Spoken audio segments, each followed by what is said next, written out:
9 days before a widely shared video claimed he was still training under the Hawaiian sun, a narrative began circulating online that suggested the life of actor and martial artist Chuck Norris had quietly come to an end. The story described an 86-year-old man projecting strength and defiance, insisting he was not aging but improving. It then pivoted abruptly, stating that within days, he had passed away following a sudden hospitalization. But how much of this account reflects reality, and how much belongs to a growing trend of convincing but unverified storytelling? According to the version of events presented in that narrative, Norris was reportedly rushed to a hospital on the island of Kauai in March of 2026 while vacationing at a property he owned with his wife. The account claims he died shortly afterward, with his family issuing a brief public statement that avoided disclosing a cause of death. The wording of that statement, particularly a line thanking the public for loving him, was framed as a revealing glimpse into his character. Yet if such a moment had truly occurred, why has it not been confirmed by major news organizations? The absence of verification is the first point that raises concern. In an era when the passing of public figures is reported globally within minutes, the lack of confirmation from established outlets suggests caution.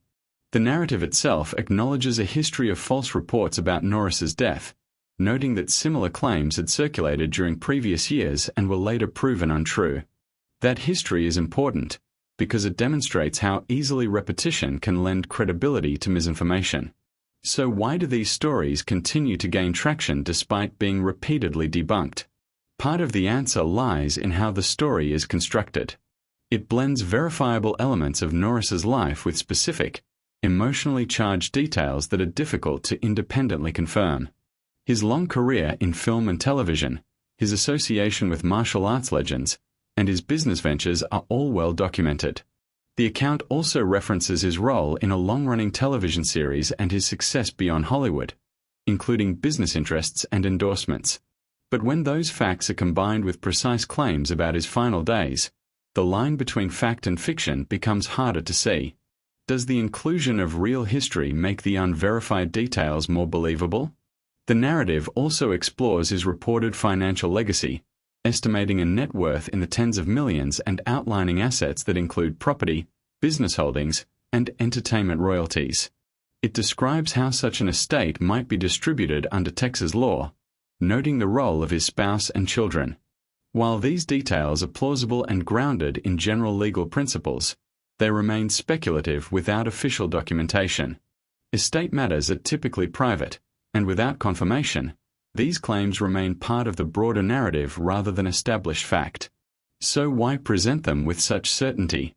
Another aspect of the story focuses on personal elements of Norris's life, including his early struggles, his introduction to martial arts during military service, and his eventual rise to prominence.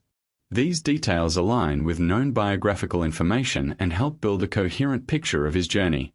The narrative also touches on relationships, family dynamics, and past challenges, painting a portrait that feels comprehensive and human. But when these verified elements are used to support an unverified conclusion, it raises a critical question about intent. Is the goal to inform, or simply to engage? The structure of the story itself offers additional clues. It follows a familiar pattern often seen in long-form online content, beginning with a dramatic hook, moving through a detailed backstory, and culminating in a reflection on legacy.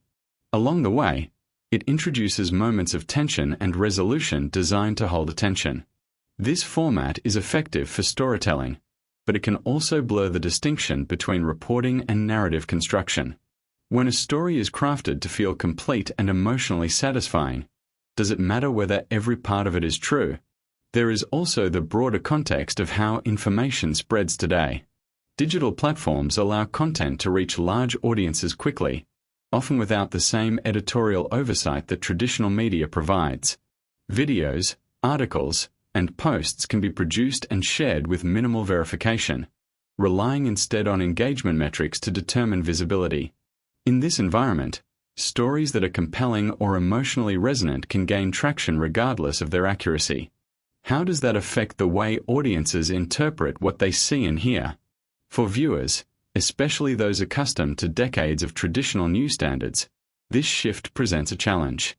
The ability to distinguish between verified reporting and persuasive storytelling becomes increasingly important. It requires attention to sources, awareness of context, and a willingness to question narratives that seem unusually detailed without clear attribution. When a story includes precise dates, locations, and quotes but lacks confirmation from reliable outlets, it is worth asking why. What evidence supports these claims, and where did they originate? In the case of Chuck Norris, the available evidence does not support the claim that he has died as described in this narrative. Without confirmation from credible sources, the story remains unverified. That does not diminish the real accomplishments and legacy of the individual, which are well documented and widely recognized. But it does highlight the need for careful evaluation of information, particularly when it involves significant life events. How should audiences respond when faced with stories that feel true but lack proof? The answer may lie in a return to basic principles of news consumption. Verification, corroboration, and source credibility remain essential tools for understanding what is real. As storytelling techniques become more sophisticated, the responsibility to apply those tools becomes more important. In the end, the question is not just whether this particular story is accurate, but what it reveals about the way information is created and consumed today. And as similar narratives continue to appear, one question remains at the center of it all. In a landscape where fact and fiction can look nearly identical, how do we decide what to believe?